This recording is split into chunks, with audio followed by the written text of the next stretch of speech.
So today I want to talk about group hypnosis. Someone had asked me a while back, will I ever teach a group hypnosis course? Like, how do I do, therapy with 3 people, 5 people, 20 people, 30 people? Will I ever do that? And my answer is strictly no. Why? Let's take a back step and look at Hypnosis 101. We all know clients are different. We all know clients have different needs, wants, desires. We all know clients have a different root cause.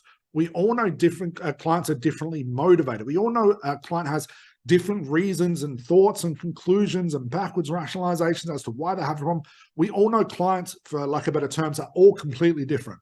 So by having a group hypnosis session, let's say a stop smoking group hypnosis, where I get 10 people along, I charge a couple $100, make a couple of $1,000, I'm now violating the number one rule that mentors have told you about, then violate it by saying do group hypnosis, which is you're now solving a conclusion.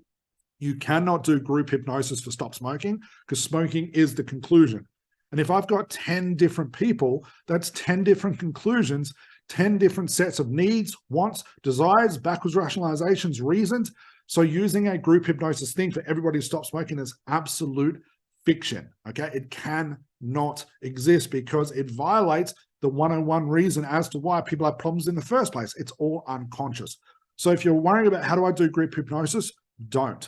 Therapy is one-on-one by design, okay? You cannot do group hypnosis for anxiety, weight loss, this, and this. Why? Because now you're solving conclusions. You're putting everyone together into one big lump of this is the reason why I have this conclusion root cause, and you're expecting everybody to have a breakthrough. So I know there's a lot of great mentors out there that will preach about, group stop smoking, group anxiety sessions, all this sort of stuff.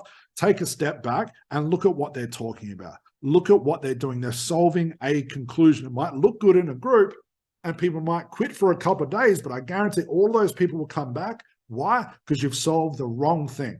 Now, this is the same for one-on-one clients. A lot of people say, well, I've got a stop smoking technique. I've got an anxiety technique. No, you don't. You have a conclusion technique. If you're looking at your script and it says stop smoking script, this is a script of conclusions. It doesn't matter how many times you say in your script, you'll be a non-smoker. You'll be able to breathe healthy air. You'll feel fitter. Your lungs will this. What is it now doing? It's just listing off conclusions. Smoking is the result of something unconscious. We know this. It's the best way for a client to deal with whatever's unconscious by dealing with that and using smoking as like a coping mechanism, okay? It is not the root cause. So if you're wondering about group hypnosis, I would not waste any of your time. If you're worrying about or wondering when I'm going to teach it, I never will, because it violates every part of therapy. You cannot do group hypnosis, no matter how good the script is, how good the technique is, because it all comes down to solving the wrong thing. These are all conclusions. These are not the root cause, guys.